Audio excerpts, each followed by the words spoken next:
Hello dear students, welcome again in foundation series videos. In last video of chemical kinetics chapter, we have concluded almost all important parts of this chapter और एक छोटा सा part अभी बचा हुआ है इस chapter में, that is molecularity of reaction. In this video I am going to discuss molecularity of reaction as well as some important questions of DPS. ठीक है, तो चलिए बात करते हैं what is molecularity of reaction. तो मॉलिक्यूलरिटी के लिए सपोज एक रिएक्शन का एग्जांपल हम लेते हैं H2 plus Cl2 gives 2HCl. In this reaction, one molecule of H2 react with one molecule of Cl2. तो for this molecularity of reaction, for this reaction molecularity is 2 और इसको आप कह सकते हो this is a bimolecular reaction. Bimolecular when molecularity 2, unimolecular when molecularity 1, trimolecular when molecularity 3. तो this is a bimolecular reaction. मतलब simply आपको क्या दिखाई दे रहा है कि number of molecule of reacting species involve in the reaction represents molecularity of reaction. जितने रिएक्टिंग स्पीसीज इन्वॉल्व हो रहे हैं तो आप कह सकते हो in a balanced chemical equation number of reacting species involved represents molecularity of reaction. ठीक है, लेकिन अगर ये पूरी तरह करेक्ट माने तो for this reaction suppose K2Cr2O7 plus 14HCl, this gives 2KCl, 2CrCl3, 7H2O and 3Cl2. For this reaction, one molecule of this and 14 molecule of this. Molecularity should be 15, but molecularity more than 3 are rare. This means कि ऐसा possible नहीं है कि every time molecularity can be calculated by stoichiometric coefficient of reactant molecule. मतलब balanced equation के stoichiometry से आप हर बार molecularity calculate नहीं कर सकते। ठीक है, इसलिए मॉलिक्यूलरिटी की जो प्रैक्टिकल डेफिनेशन दी गई है ये दिया गया है कि number of reacting species may be molecule, may be ion, may be atom, number of reacting species which must collide, ठीक है, effectively simultaneously to bring about a chemical change is known as molecularity of that reaction. हम लोगों ने पढ़ा है collision theory of reaction rate. तो simultaneously जो molecule collide करके इफेक्टिवली कोलाइड करके केमिकल चेंज को कैरी आउट करते हैं that will represent molecularity. But इसको हम दो पार्ट में रिप्रेजेंट कर सकते हैं। Reactions for those basically stoichiometry represents molecularity, stoichiometry represents molecularity, those reactions are elementary reactions. एक टाइप का रिएक्शन क्या हो गया, elementary reaction. In those reaction in which molecularity represented by stoichiometry of balanced equation, stoichiometry of reacting species. Clear? But in such reactions in which stoichiometry can not represent molecularity, these type of reactions are known as complex reaction. These reactions are complex reactions. And molecularity of complex reaction can be calculated by knowing the steps of this complex reaction. इसकी molecularity को calculate करने के लिए you must know each step of this reaction. Each step means elementary reaction occur in single step and complex reactions are occur in several steps, and several step of reaction can be identified by writing mechanism of reaction. अलग अलग steps को mechanism लिख करके identify किया जा सकता है। and molecularity of complex reaction, molecularity of complex reactions is equal to molecularity of RDS. RDS means RDS is slowest step of reaction. Slowest step. RDS means rate determining step. Rate determining step.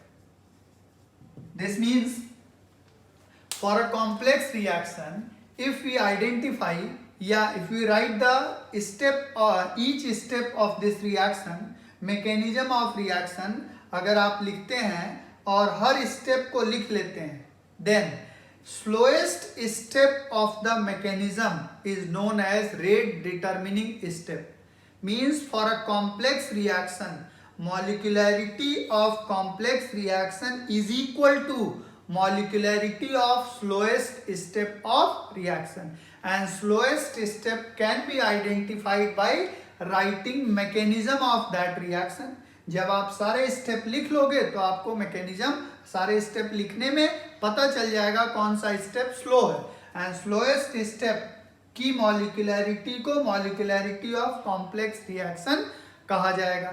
ठीक है, तो अब हम इसको जरा clearly समझ लें। यहाँ पे तो हमने कहा ये तो डेफिनेशन है, मॉलिक्यूलरिटी एंड ऑर्डर, ये भी सिलेबस में है डिफरेंस इसका। Always whole number, molecularity never be fractional और नेगेटिव और zero. Order fractional, zero, negative कुछ भी हो सकता है। Molecularity is a theoretical phenomena for specially for elementary reactions. ठीक है, एंड ऑर्डर इज एक्सपेरिमेंटल, हम लोग पहले भी पढ़ चुके हैं, रेट लॉ से डिराइव किया जाता है।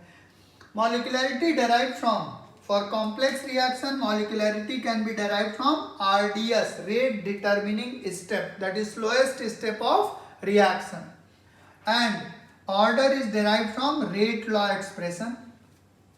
Molecularity more than 3 are rare because simultaneous collision of 3 molecule effectively almost impossible.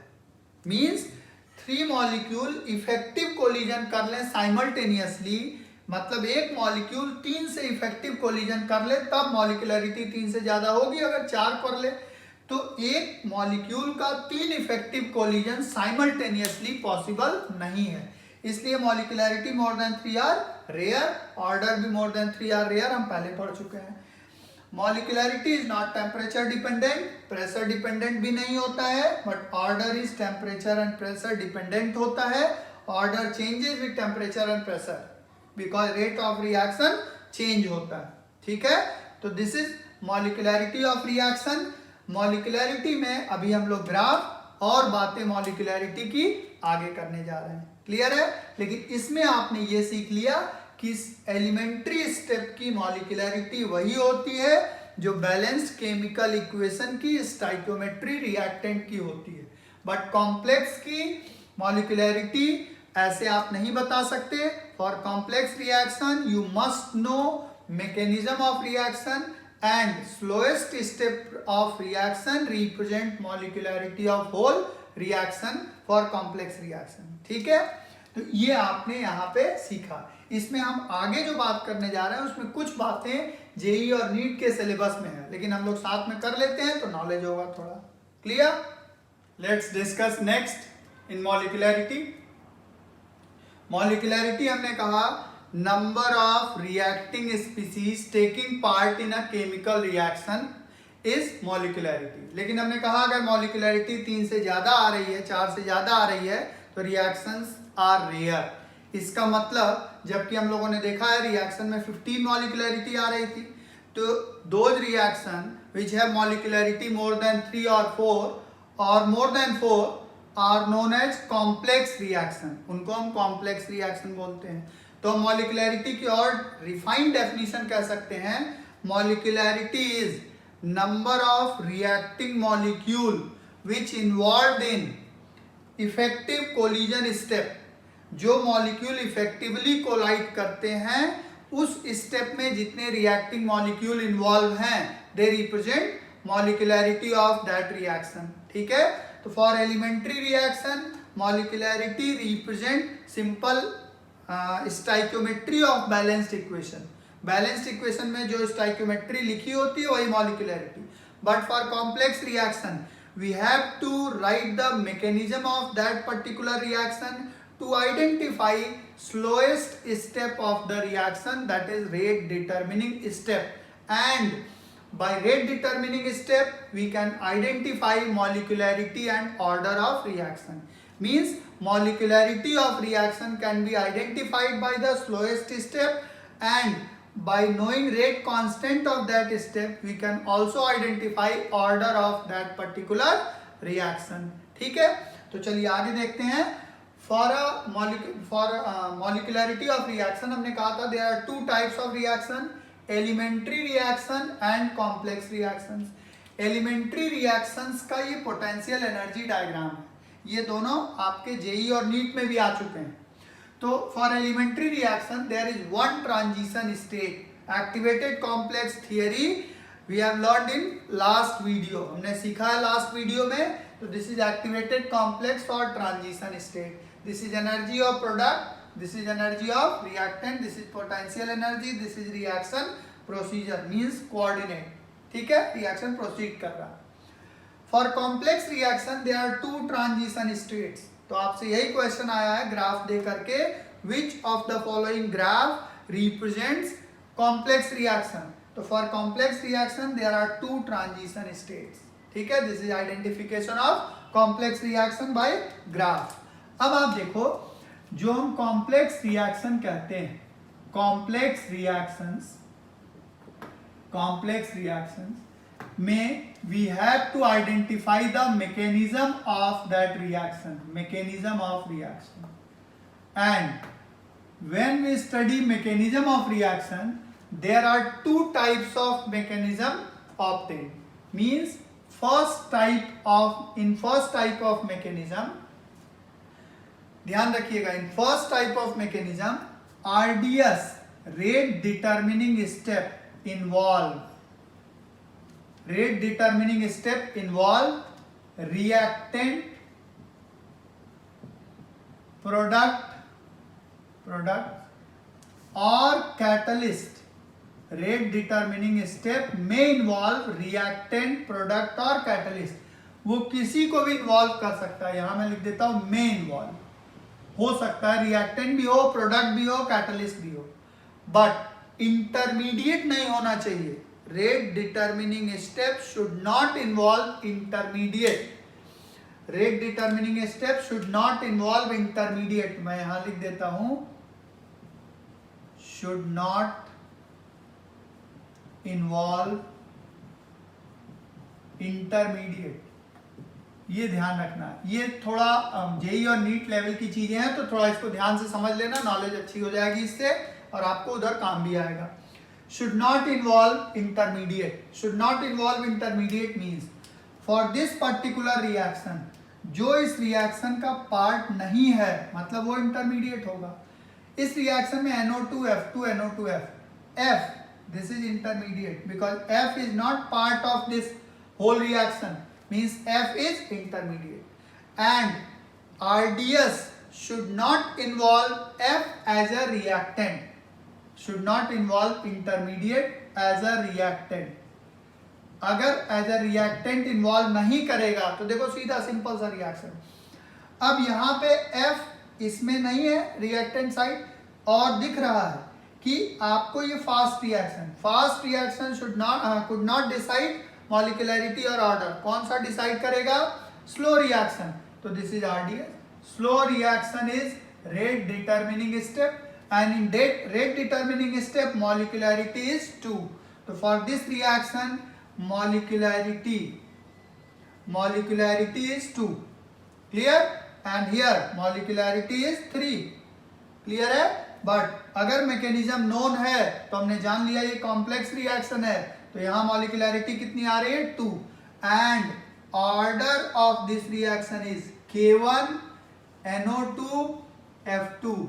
This is rate law for this reaction NO2 F2, and order also be 2 because यहाँ पे power 1. So this is first type of mechanism in which intermediate should not involve in the rate determining step. अगर intermediate rate determining step में involve नहीं है तब आप ऐसे order represent कर सकते हैं और मॉलिक्यूलरिटी रिप्रेजेंट कर सकते हैं। एक बहुत ही इंपॉर्टेंट पार्ट है जिसमें intermediate is involve in the RDS, तब उसमें हमें थोड़ी दिक्कत होती है और वो आपसे जेई और नीट में कई बार आया है, तो हम उसकी बात करते हैं। Let's discuss next type of mechanism, RDS having intermediate on reactant side. RDS, this is RDS because this is slow step, and slow step have intermediate because in this reaction 2O3 gives 3O2. O, ये O कहीं भी reaction का part नहीं है, means O is intermediate, nascent oxygen is intermediate और intermediate is part of reactant in RDS. तब आपको ये इसकी वैल्यू कैलकुलेट करनी पड़ेगी। इंटरमीडिएट को आप रेट डिटरमिनिंग स्टेप में ऑर्डर कैलकुलेट करने में नहीं ले सकते, इसलिए इसकी वैल्यू निकालनी पड़ेगी। और इसकी वैल्यू कैसे कैलकुलेट हो सकती है? ऐसे हम जानते हैं K या K इक्विलिब्रियम पे अगर लिखा जाए इस रिएक्शन के लिए, for this reaction K equilibrium आप लिखें तो हम लोग पढ़ चुके हैं 11th क्लास में in equilibrium chapter, concentration of O2, concentration of O upon concentration of O3, this is K equilibrium and K equilibrium also known as forward upon backward rate constants K1 upon K2, this means O2 O upon O3. Clear? From here we can calculate the value of O. कैसे calculate कर सकते हैं?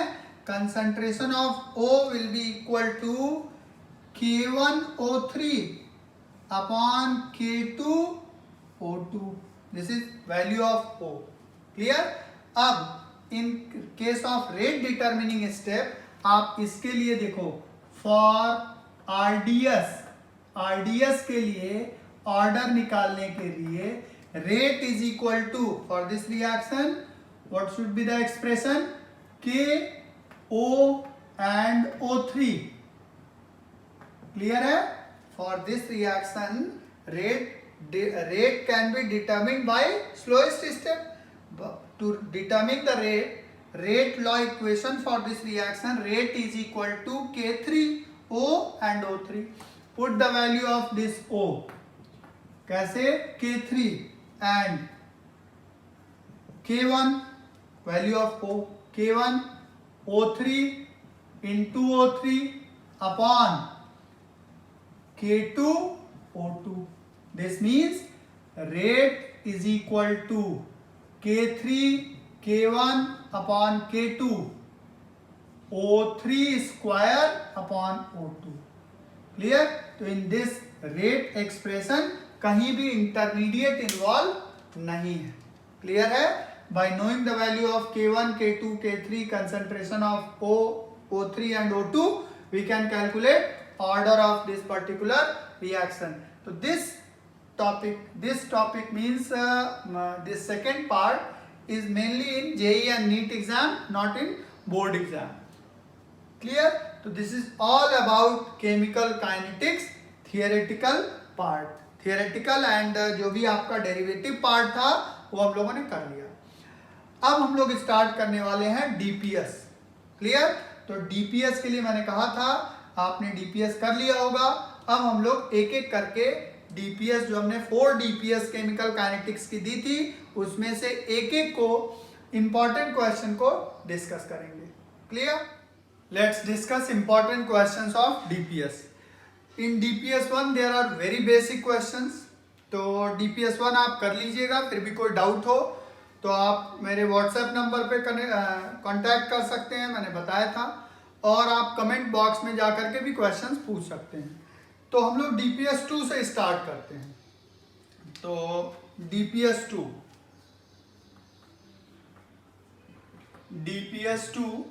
First question of DPS 2 is a first order reaction is 20% completes in 10 minutes.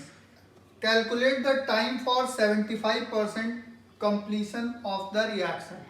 इस type का question हम लोगों ने first order के सम बेसिक प्रॉब्लम्स डिस्कस किए थे, उसमें बताया था। Let's discuss first order reaction is 20% complete. Formula is K equal to 2.303 by T log A naught upon A और A by A minus X. तो लिखा है 20% complete means 80% left. This is initial concentration of reactant. This A is left concentration of reactant at time T. तो इस type के question में हम लोगों ने क्या कहा था कि first we have to calculate K और K की वैल्यू दूसरे डेटा में पुट करके T आप कैलकुलेट कर सकते हो.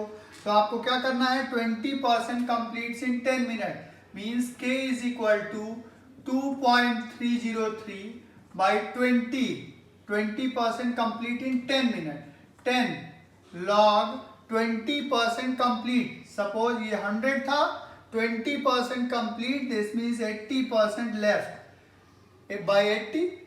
This means K equal to 2.303 by 10 log 5 by 4. Calculate K, आप कैलकुलेट कर लीजिए K log 5 minus log 4, log 5 log 4 की वैल्यू आपको मालूम है. K को कैलकुलेट कर लेते हैं. एंड नेक्स्ट क्या दिखा है, calculate the time for its 75% completion. This means K is equal to 2.303 by T log 75% completion 100 upon 25 because 75% complete 25% left. This means put the value of K.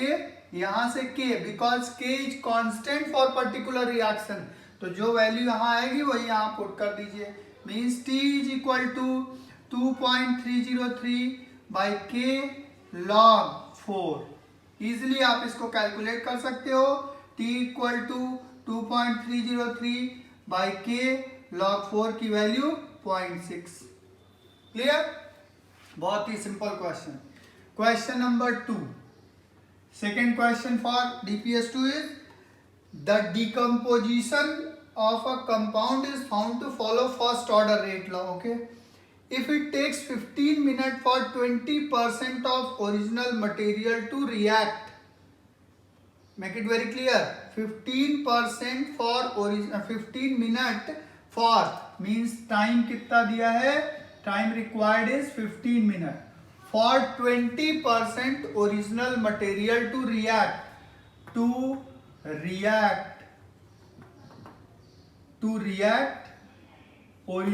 material. कितना material react होता है 20%. This means 80% left. Means first आपको data इसमें first calculate करना है specific rate constant. तो this means K equal to 2.303 by 15 है ना log 100 upon 20% react. This means 80% left. 100 upon 80. Calculate the K. Very easy.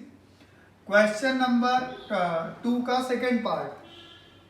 Time at which 10% of original material remain unreacted. This means 10% left remain unreacted. लिखा है 10% of original material remain unreacted. 10% original material remain unreacted means 10% left.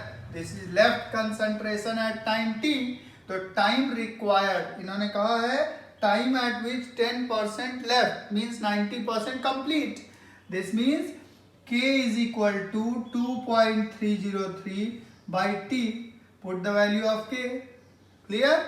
तो log 100 upon 10. 10% original material remain unreacted. This means T is equal to 2.303 by K log कितना आ गया 10. log 10 value is 1. Very simple. Next. Question number 3. Part 3 of question number 2. Time it takes for 20% 20% of reactant left to react after 15 minutes. इसको language समझिए. इन्होंने कहा है time it takes for next 20% reactant left to react after 15 minutes. This means after 15 minutes जो material बचा था उस material का नेक्स्ट 20% रिएक्ट करने में time required. Clear? Means this is initial concentration left after 15 minutes is initial concentration for this part 3. ठीक है, तो आप कहोगे T is equal to 2.303 by K log, put the value of K, clear, log 20%, next 20% means this 80 is initial concentration, 80 is initial and 80 का 20% complete, this means 80% left, 80 का 20% complete, this means 80 का 80% left, तो 80% of 80 is 8 into 8 कितना आ गया 64, so this is mean 80 by 64. Clear? Calculate the value of T. So this third part is tricky. Clear? तो ये आपका question number 2. Let's discuss question number 3. Question number 3 of DPS 2. Question number 3. Rate constant for first order reaction is 60 per second. Value of K is 60 per second. How much time will it take to reduce the concentration of reactant to 1/16th of its value? Reduce the concentration of reactant. So suppose initial concentration of reactant is A and reduce its concentration to 1/16th of its value, means left concentration is A by 16. ठीक है, A naught is initial concentration and A is A by 16 because initial concentration reduced to 1/16th of its value. Clear? Then calculate time. T is equal to 2.303 by K log A, A naught by A. So this T is equal to 2.303 by K log A upon 16.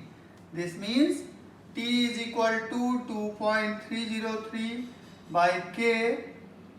K is 60 per second log 16. T is equal to 2.303 by 60 log 4 to the power 2. This means T is equal to 2.303 by 60, 2 log 4. 2 log 4 is 2 into log 4 की value 0.6. Solve this and we will get the value of T. Clear? So this is question number 3. And question number 4 for DPS 2 is first order reaction is found to have rate constant K is equal to, first order reaction K is equal to 5.5 into 10 to the power minus 14 per second. Find the half life period for the reaction, means T half. T half for first order is 0.693 by K. Value K की put करके बहुत ही simple सा question है. Then rate constant for first order reaction is 60 per second. How much time it will take to reduce concentration of its 1/10th initial value? Just like this question, this is 1/16 and question number 5 is 1/10. Clear? Then question number 6 of DPS 2, thermal decomposition of compound is first order. If 50% of compound is decomposed in 120 minutes, 50% means half life given is 120 minutes because लिखा है 50% decomposed in 120 minutes. How long it will take for 90% of the compound to decompose. तो अब आपसे time पूछा गया है, time for 90% decomposition. फिर वही question, calculate the value of K from here and put here, आपको मिल जाएगा answer. K for half life T half is equal to 0.693 by K. Clear, 0.693 by K is 120 minute. Calculate the value of T half, calculate 120 minutes, k is equal to t half and k is equal to 0.693 by 120. Calculate the value of k. अब आपको क्या करना है, put this value of k for 90% data. यहाँ पे क्या दिया है data, how long it will take for 90% of the compound to decompose, means k is equal to 2.303 by t log 90% compound to decompose, means 90% reaction complete, 10% left, this means 100 upon 10. Clear, means t is equal to 2.303 by k. Value of k यहां से put कर दिया, log 10. Calculate t, this is the answer. Clear? So this is question number 6 of DPS 2. अब हम लोग आगे DPS 2, DPS 3, 4 के कुछ इंपॉर्टेंट क्वेश्चन नेक्स्ट वीडियो में डिस्कस करेंगे। आप घर में रहिए, सेफ रहिए। वीडियोज अगर आपको अच्छे लग रहे हैं तो आप लाइक करिए, सब्सक्राइब करिए, शेयर करिए। क्लियर है? Thank you so much.